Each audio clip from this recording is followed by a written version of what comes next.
everybody. I'm Lara Trump, coming to you from Studio 45 at Trump Tower in New York City.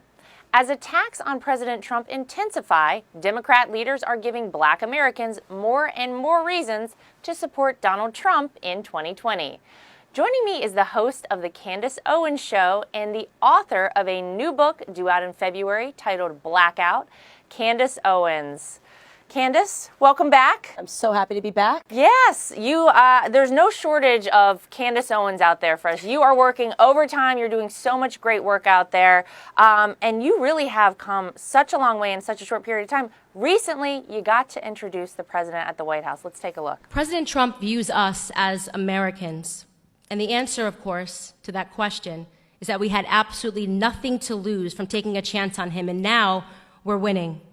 We want Trump. We want the victor narrative. We want opportunities. We want to be viewed as Americans first and foremost. And you know, I rarely give him credit, but maybe former President Barack Obama said it best in his Harvard Law School paper when he wrote, "The American dream is to be like Donald Trump." Okay, I've never actually heard that. Yep. That's amazing. Yep. Wow. Well, there's a lot to talk about there, but just tell me, what was that like to be able to introduce the president at the White House? You know, I was just completely humbled by the opportunity, and I can't even say it was a dream come true because I never dreamed that. You know, I just kept going, and like I said, when the president asked that important question, Black America, what do you have to lose? Yeah. That was my wake-up call. We were losing. You know, I'm a girl who came from absolutely nothing. You know that. My family has absolutely nothing. And I'm supposed to be afraid of taking a chance on somebody who's offering a victor narrative as opposed to a victim narrative. It was wonderful. Yeah, I'm sure something that you'll never forget. And obviously, the president, I'm sure, was thrilled to have you there. You have been doing such a great job out there. Blexit is your movement that you started. Black Americans exiting the Democrat Party. It's really picked up momentum. Tell me a little bit about what's going on with that. To be honest, I have the easiest job in the world. I go around and people are like, what's the secret? So many Black people are questioning their allegiance to the Democrat Party. How did you do it? I told the truth. Imagine Imagine telling the truth. But I also had a president behind me who wasn't going to back down to these vicious smears of calling him a racist. I mean, this is the only president that when somebody on the left or a liberal says you're a racist, a liberal politician, he goes, no, you're a racist. Look what you did to your cities. Right. Look what you did to the inner cities. This is real racism. Yeah. And he's correct, and we needed that. We needed someone with the backbone and someone with the spine. And the Blexit movement just tells people simply, vote your values. I'm not telling you, what are your actual values? I'm not telling you to be conservative or liberal. Well, Black Americans, we believe in God first and foremost, right? We're a very faithful community. We want our families put back together. That makes us conservative. That makes us people that are going to stand behind this president. And to contrast that, you actually just touched on it a few minutes ago, the Democrats have continued to offer this victimization mentality, a victim mentality to Black Americans, to minorities all across this country. I mean, is that really their only shot at retaining power? What is with that victim mentality? Why do they do that? Well, I think it really goes back to the 1960s when they tore apart our families and they offered us handouts and they offered us, welfare. And you can see that it's completely deteriorated our communities entirely. Yeah. And they know that once you destroy the family and you leave people with no faith, you can grow government, right? Because they believe in nothing else. You don't have your families. You don't believe in God. So they turn to the government to help them out.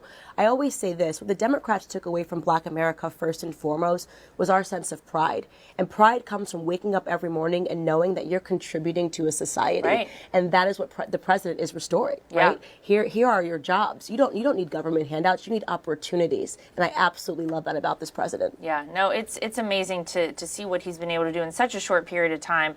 But that's why, Candace, I think the Democrats are desperate at this point. They know leading into 2020 that there is basically no hope for any of their terrible, lackluster candidates to have a shot at beating Donald Trump. So now what do we see happening? We see the impeachment hoax going on. I mean, first we started with the Russian collusion. Then they tried to oust Brett Kavanaugh. Michael Cohen they tried to drag Ukraine out. collusion. Ukraine. So now, here we are, this impeachment nonsense, this coup that they're trying against the president is the latest tactic. But I think that no matter what they try to do, Americans are probably more concerned with the fact that they have more money in their pocketbooks and their wallets, that they have, a better situation going forward in life for them now. They're more optimistic. They have a president who's fighting for them as opposed to backing down and cowering to countries all across the world. What are your thoughts on this impeachment nonsense, and how do you think Americans are going to react as we go towards 2020? I love the calls for impeachment personally because it's the left overplaying their hand. This is why they lost in 2016. Yeah. This is why they're going to lose in 2020. They're so desperate that they're basically saying, let's just erase 2016.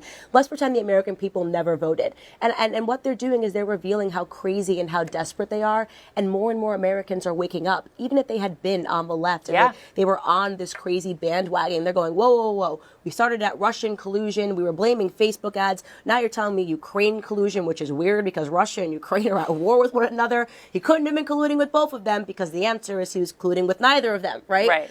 So I love when they do this. I love when they say racism, racism, racism, racism, because now Black America's tired of people saying racism. It's like the boy who cried wolf. I say that all the time. It's the boy who cried wolf. So more of it. Keep being crazy. Keep being ridiculous, because it really shows to America that this president is stable. He's a stable force. He has been consistent, and it's going to drive more people to his camp. Yeah. The instability we see coming from the other side, in fact. I think they look very unsure whenever it comes to who's the leader. Is Nancy Pelosi the Speaker of the House? Is AOC the Speaker of the House? Who's really controlling the party? The strings behind the scenes. A lot of people want to know that.